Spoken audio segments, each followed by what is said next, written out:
اور وَإِذْ تَخْلُقُ مِنَ الطِّينِ كَهَيْئَةِ الطَّيْرِ، اس وقت کو بھی یاد کر جب تو مٹی سے پرندے کی شکل بناتا تھا. فَتَنْفُخُ فِيهَا، اے عیسیٰ تو اس میں پھونک مارتا تھا. اور فَتَكُونُ طَيْرًا بِإِذْنِي، وہ مٹی کا پتلا میرے حکم سے پرندہ بن جاتا تھا.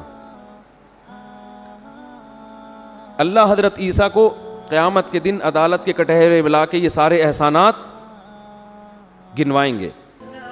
اور اللہ تعالیٰ نے اس پارے میں حضرت عیسیٰ علیہ السلام کا خاص طور پہ تذکرہ کیا کہ اللہ حضرت عیسیٰ علیہ السلام کو قیامت کے دن عدالت کے کٹہرے میں لے کر آئیں گے اور عیسیٰ ابن مریم سے کہیں گے کہ اے عیسیٰ سب سے پہلے تو میری نعمتوں کو یاد کر جو میں نے تجھ پر کی ہیں.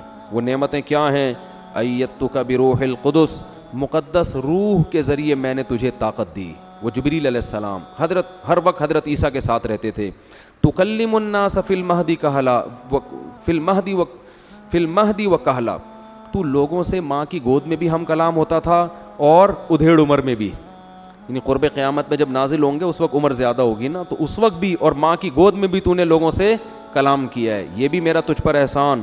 وَإِذْ عَلَّمْتُكَ الْكِتَابَ وَالْحِكْمَةَ، میں نے تجھے کتاب کا علم بھی دیا، حکمت کا علم بھی دیا، تورات کا علم بھی دیا، والانجیل اور انجیل کا علم بھی دیا. اور وَإِذْ تَخْلُقُ مِنَ الطِّينِ كَهَيْئَةِ الطَّيْرِ، اس وقت کو بھی یاد کر جب تو مٹی سے پرندے کی شکل بناتا تھا. فَتَنْفُخُ فِيهَا، اے عیسیٰ تو اس میں پھونک مارتا تھا. اور فَتَكُونُ طَيْرًا بِإِذْنِي، وہ مٹی کا پتلا میرے حکم سے پرندہ بن جاتا تھا. اللہ حضرت عیسیٰ کو قیامت کے دن عدالت کے کٹہرے بلا کے یہ سارے احسانات گنوائیں گے. پھر کیا؟ وَتُبْرِئُ الْأَكْمَحَ وَالْأَبْرَصَ بِإِذْنِي، اے عیسیٰ پیدائشی نابینے کی آنکھ پہ تو ہاتھ رکھتا تھا اس کی بینائی لوٹ آتی تھی. جو برس کا مریض نہیں ہوتا، سفید داغ جسم میں پڑ جاتے ہیں، تو اس پہ پھونک لگاتا تھا اور اس کو شفا مل جاتی تھی.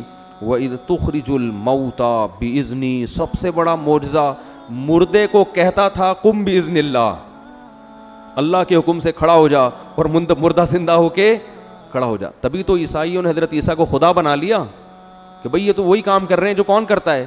خدا. لیکن قرآن کہہ رہے یہ عیسیٰ نہیں کر رہے تھے، عیسیٰ کے ہاتھ پہ کون کر رہا تھا؟ میں کر رہا تھا. تو اللہ عیسیٰ علیہ السلام پر اپنے احسانات گنوائیں گے کہ یہ تو میں تیرے ہاتھ پہ یہ سب کچھ کر رہا تھا. اذ اوحیت الی الحواریین، اے عیسیٰ سب لوگوں نے تیری مخالفت کی مگر میں نے حواریوں کے دل میں وحی کر دی کہ وہ تیرا ساتھ دیں، تجھے تنہا نہ چھوڑیں. تجھے ماننے والے بھی بہت تھے. اور جو عیسائی تھے اس وقت کے، انہوں نے حضرت عیسیٰ سے ایک مطالبہ کیا کہ اللہ سے کہیں کہ آسمان سے ہمارے لیے ایک دسترخوان اتاریں، کھانا پینا ہو اس میں.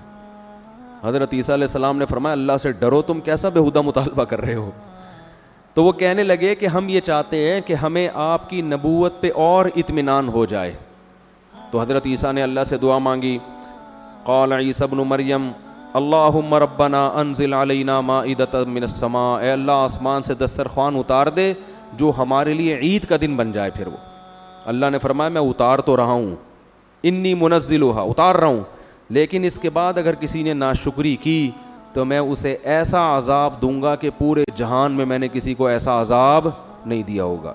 اب آگے قرآن بھی خاموش ہے، سیرتیں تاریخ بھی خاموش ہے کہ وہ دسترخوان پھر اترا یا نہیں اترا، یا عیسائیوں نے کہہ دیا نہیں ہمیں نہیں چاہیے بھائی، ٹھیک ہے نا، ہم سے کوئی ناشکری ہو جائے گی عذاب آ جائے گا. اب یہ اللہ ہی بہتر جانتا ہے.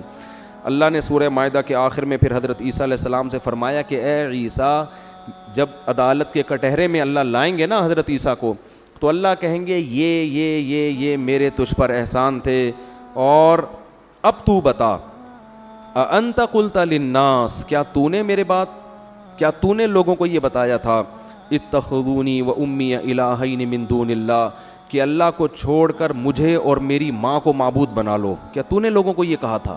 میرے تو اتنے احسانات تھے آپ کے اوپر، تو آپ نے کیا لوگوں کو یہ کہا تھا کہ مجھے اپنا بیٹا بنا لینا اور میری ماں کو بھی ایک اللہ کے ساتھ شریک کر لینا؟ حضرت عیسیٰ علیہ السلام فرمائیں گے سبحانک، اے اللہ تو ہر عیب سے پاک ہے. ما یکون لی ان اقول ما لیس لی بحق، میری یہ مجال نہیں ہے کہ میں اپنی زبان سے حق کے علاوہ کچھ نکالوں. ان کنت قلتہ فقد علمتا، اے اللہ اگر میں نے یہ بات کہی ہے تو تیرے علم میں ہوتی. یہ اللہ ایک فارمیلٹی پوری کریں گے. تعلم ما فی نفسی ولا اعلم ما فی نفسک، تیرے دل میں جو کچھ ہے میں نہیں جانتا، میرے دل کے خیالات سے تو واقف ہے. ما قلت لہم الا ما امرتنی بہ، میں نے ان کو وہی کچھ کہا تھا جس کا تو نے مجھے حکم دیا تھا. ان اعبدوا اللہ، کہ صرف کس کی عبادت کرو، غلامی صرف اللہ کی ہوگی، پیغمبر کی نہیں ہوگی. ربی و ربکم، جو میرا بھی رب ہے اور تمہارا بھی رب ہے. وکنت علیہم شہیدا ما دمت فیہم، جب تک میں ان کے درمیان موجود تھا ان کے حالات سے باخبر تھا. فلما توفیتنی، جب تو نے مجھے اٹھا لیا، کنت انت الرقیب علیہم، تو تو نگہبان تھا، مجھے نہیں پتا پھر یہ میرے بعد کیا کرتے رہے ہیں. ان تعذبہم فانہم عبادک، اے اللہ اب یہ میری قوم تیرے سامنے کھڑی ہے، تو ان کو عذاب دینا چاہے تو یہ تیرے بندے ہیں. وَإِن تَغْفِرْ لَهُمْ، ان کو معاف کرنا چاہے تو بھی تو زبردست غالب اور حکمت والا ہے. اب یہ تیرے اوپر ہے. تو قرآن کہتا ہے جب حضرت عیسیٰ اپنی براءت کا اعلان کریں گے تو اللہ فرمائیں گے ھذا یوم ینفع الصادقین صدقہم، آج کے دن سچے لوگوں کو ان کا سچ فائدہ پہنچائے گا. تو اس طرح اللہ حضرت عیسیٰ علیہ السلام کو اس الزام سے بری کر دیں گے جو آج عیسائی کس پہ لگاتے ہیں، حضرت عیسیٰ. یہی کام آج مسلم امہ میں بھی ایک بہت بڑا طبقہ کس پر کر رہا ہے، نبی صلی اللہ علیہ وسلم کے بارے میں. آپ صلی اللہ علیہ وسلم کو مشکل کشا بنا دیا، آپ صلی اللہ علیہ وسلم کو حاجت روا بنا دیا، آپ کو بشریت سے باہر نکال دیا، آپ کو ایسا بنا دیا کہ اللہ اس کے رسول میں کوئی فرق چھوڑا ہی نہیں ہے. سارے اختیارات مختار کل بھی ہیں، مشکل کشا بھی ہیں. تو یاد رکھو یہی براءت جیسے حضرت عیسیٰ عیسائیوں سے کریں گے نا، ایسے بدعتیوں سے نبی صلی اللہ علیہ وسلم بھی قیامت کے دن براءت کا اعلان. براءت کا مطلب ہوتا ہے بری ذمہ، بھائی میں نے ان کو ایسی بات کی تبلیغ نہیں کی تھی. اور آگے سورہ انعام میں آ رہا ہے کہ غیب کا علم اللہ کے سوا کسی کے پاس نہیں ہے. تو یہ صورت اس پہ ختم ہوتی ہے.